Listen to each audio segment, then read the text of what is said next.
welcome to another episode of Disqualified. I am Beltless Trevyn, joined as always by our double predictions champion, Kaleb. Hola, be sure to go check out episode 2 of our My GM series that just came out. Yeah. We got through the first 2 weeks. Yeah.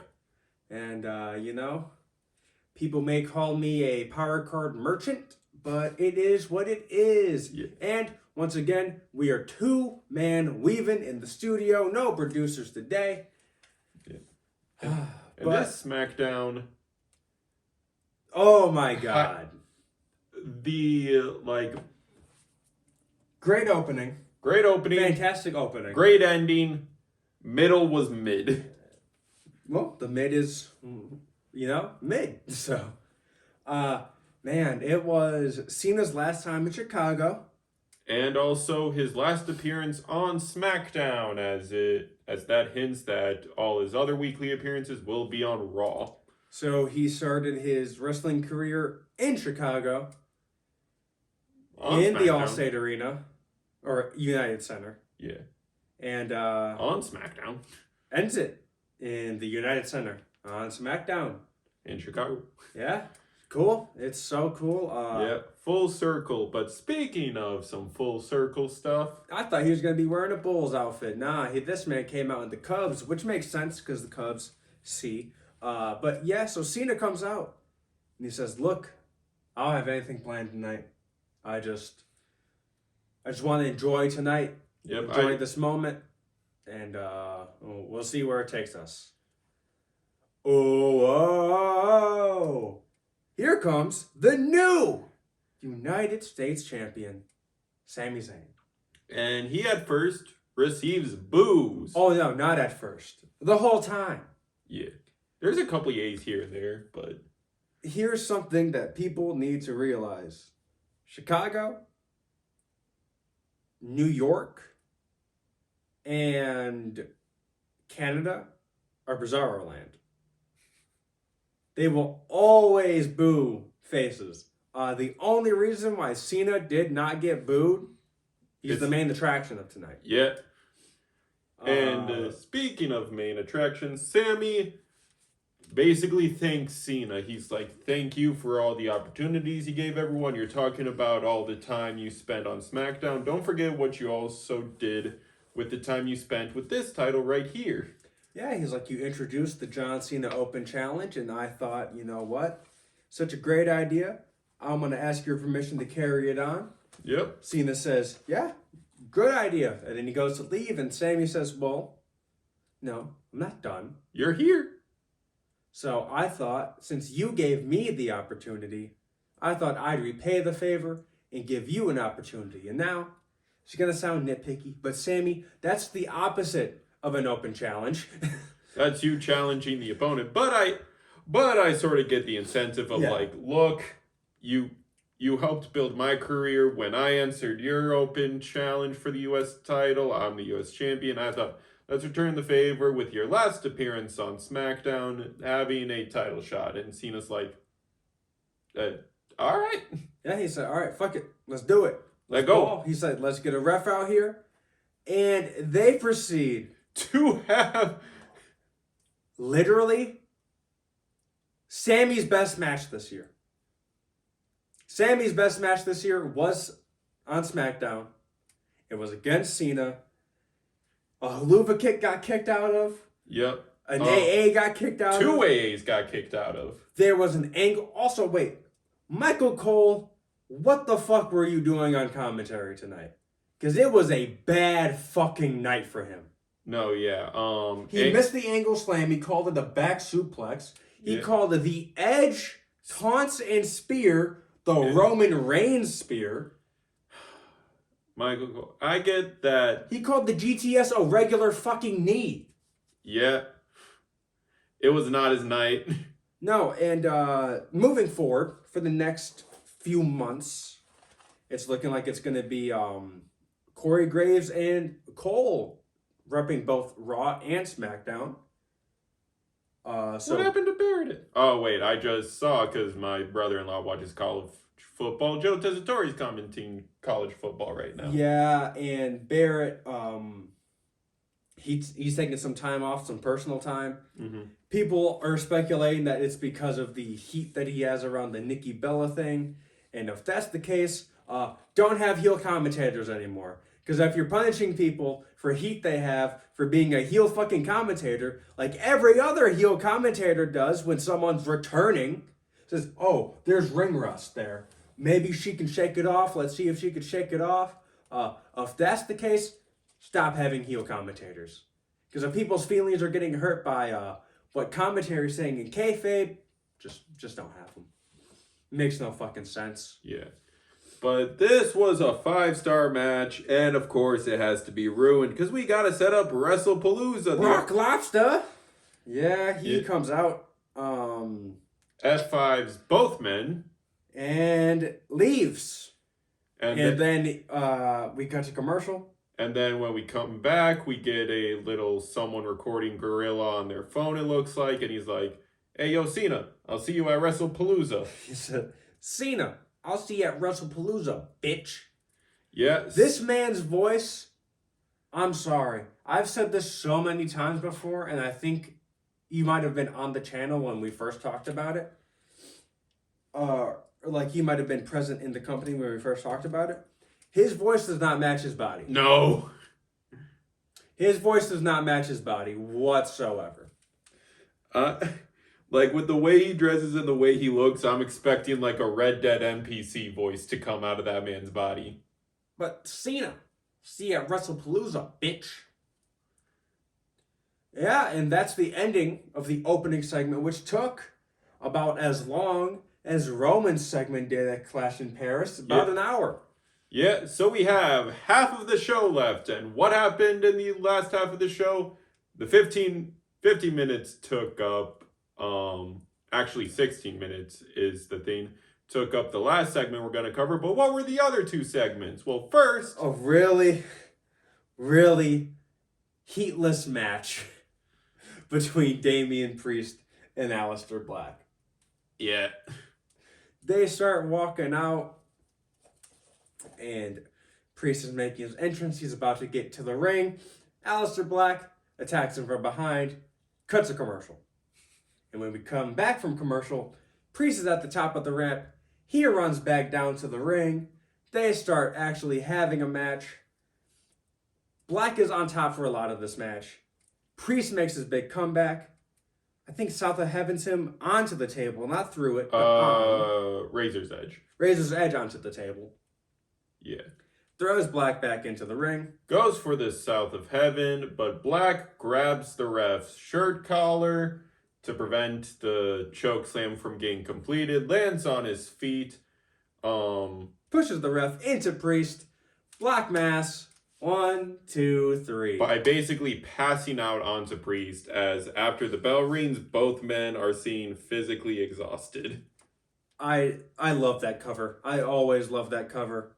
I love it when Sean did it off the Sweet Chin music. I think it really sells the fact that you are exhausted. You are beat after this match. Yeah. It was a match though. Yes. It was a match. People are asking for the trilogy to get completed with a stipulation match. Some people are saying it's Priest. It's probably going to be a street fight. I say make it an underground match. I guess. Fuck it. Use it. You don't use it anymore. It's an interesting stipulation. Let these men beat the snot out of each other. Yeah. And next, we get another match that was really heatless. It was very predictable. It is Julia facing Michin for the Women's United States Championship with Kiana James in Julia's corner. Julia was on top this whole match. Yeah. Michin got some offense in here and there, but all it took was one, a Riverdale knee, which Michael Cole once again called the wrong fucking thing. He said a running knee by Julia. And then Corey had to correct him Yeah, arrivederci. Arrivederci. Julia picks up the win, 1, 2, 3, Yep. and retains the Women's United States Yes. Championship. You did bring this up. Crowd was dead during this match, and people are like, "What they do to Julia?" And it's like, no, I don't put the entire blame on Julia. Micha needs to get away from title pictures. Like, no one cares. It's not that. It's you need more people in this fucking division. Yeah.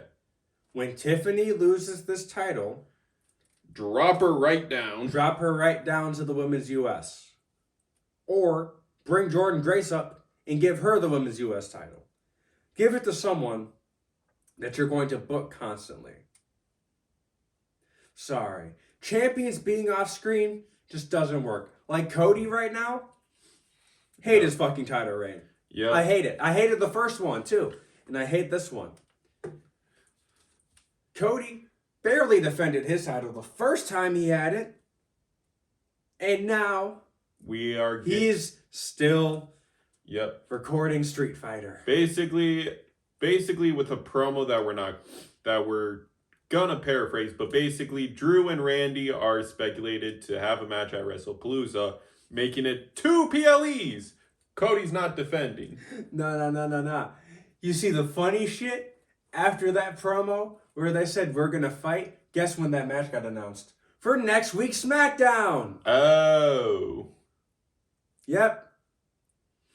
Next week's Smackdown, it will be Drew McIntyre and Randy Orton. And if Cody Rhodes does not return there, he's probably not returning for WrestlePalooza. Nope. So, it's going to sound hypocritical here. Why are we giving the championship to people who can't show up? Fuck it, at least Cena made weekly appearances every now and then. At least Cena was on PLEs with the belt. Where the fuck is Cody Rhodes? Oh, wait, no, he's in Australia. Yeah. When y'all complain about Roman's title reign, but at least his title reign, he made it a goal to defend it every PLE that made sense to defend it in. Heck, even PLEs where a number one contender for his title was being determined, aka Rumble and Elimination Chambers, he showed up there and tried to have a match at those PLEs. Yeah, I hate the current set of champions they have on SmackDown, except for the Wyatt Six. I like Tiffany's reign, but it's very clearly coming to an end. They did not do a lot with her. I think it's the issue of... You think it's ending next week against Jade? Yes. And if it doesn't, then they're just going to drag it on till probably Perth, which is stupid, because all Tiffany has had is Jade and Nia. We had Naomi for a bit, but then she got pregnant. We had Charlotte. We had Trish. I think it's time to move on from the experiment. And we're going to get into it with this last segment, with people's dream matches and their predictions for how they would book stuff going forward. Yes. You should stop putting belts on people who just got up to the main roster at this point, because it does not fucking work. It just does not fucking work. Like, the only reason why Tiffany is champion is because she had Money in the Bank. That's the only reason why she's champion. Julia won the US because no one was liking how Zelina was. No one was liking Zelina at that time. She was a botch fest during her title reign, so people were like, get this thing off her. Yeah, there's that. There's the fact that, people are looking at Stephanie and they want her to become champ.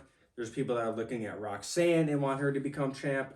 We're going to get into that last part in a little bit. But first, Becky Lynch is here on SmackDown. Yep. And so is her husband. And Seth is sitting in the crowd for some reason.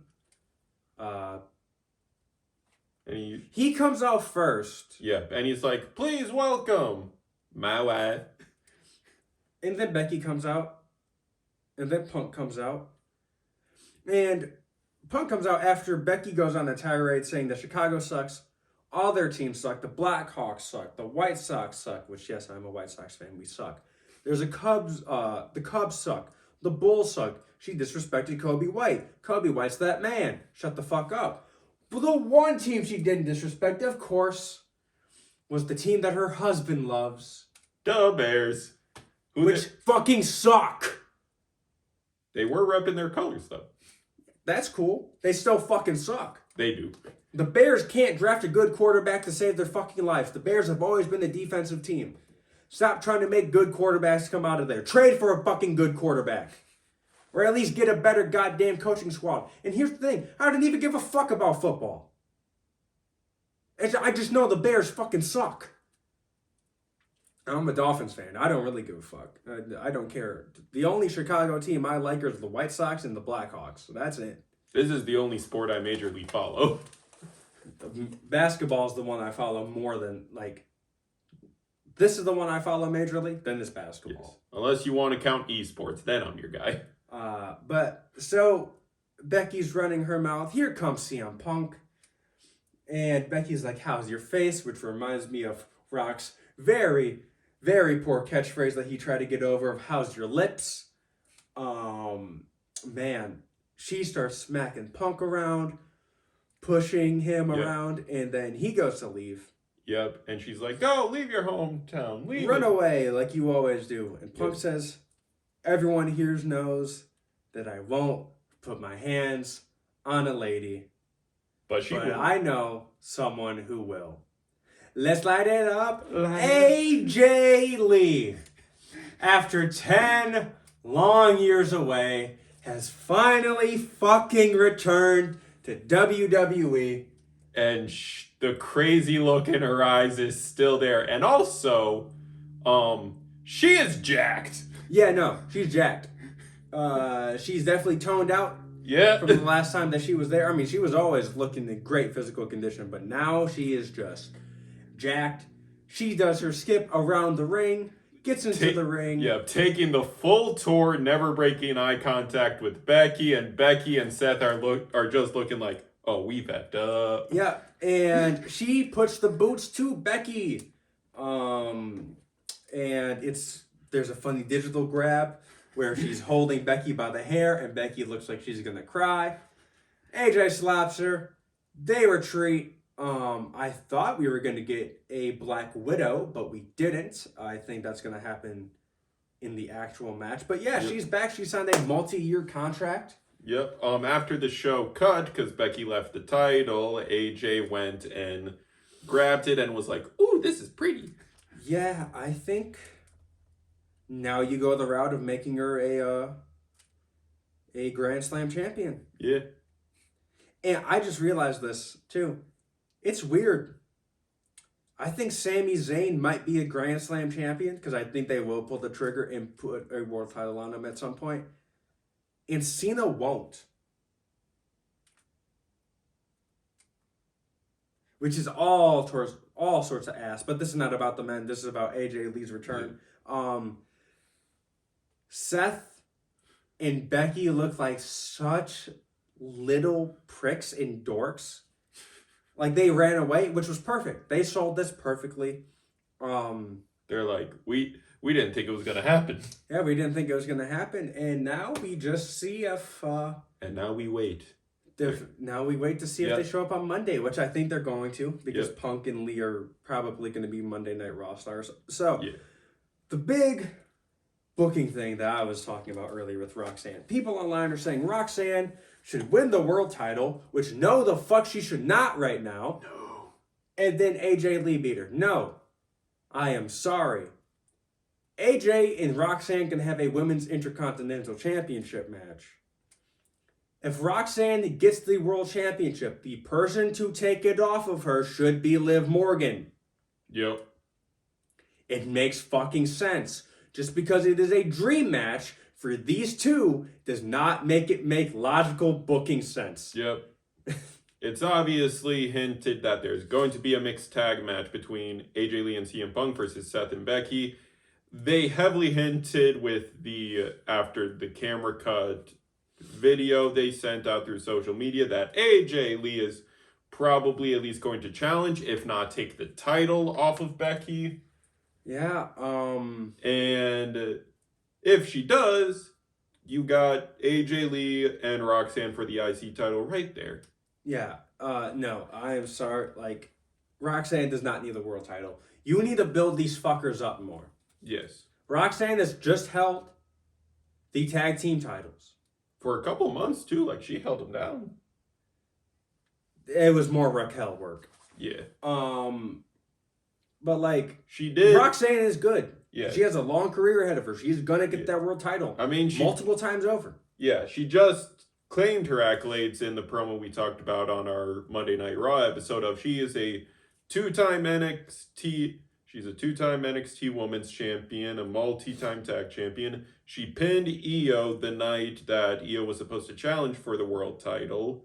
It's like, she's got plentiful of accolades, but she's young. Let her get the other ones to make the world title win mean more. Yeah, you should really start doing the route of up-and-comers. They challenge for mid-card titles first.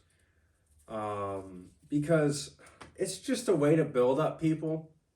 I'm sorry. I think the only person who is ready-made to come in and get a title is Obafemi.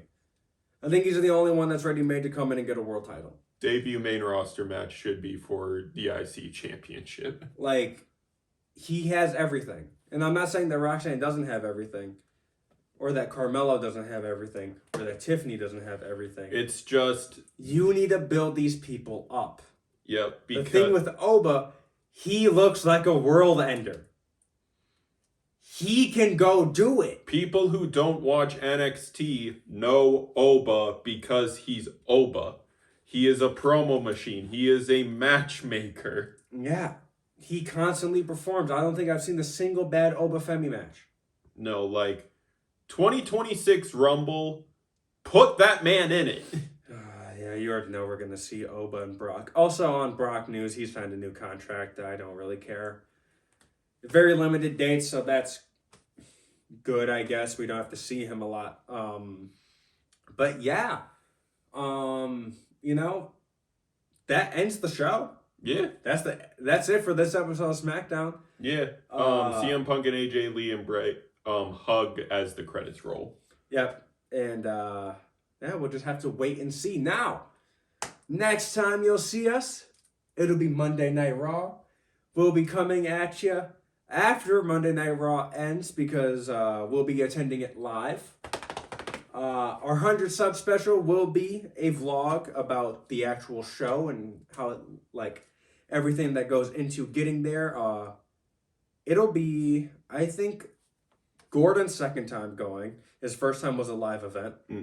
So it wasn't like an actual like show. It was just a house show. Yeah. This is Trevyn's first time. And this is something I've been wanting to do since I have been a kid. So I'm finally getting to go. I'm excited.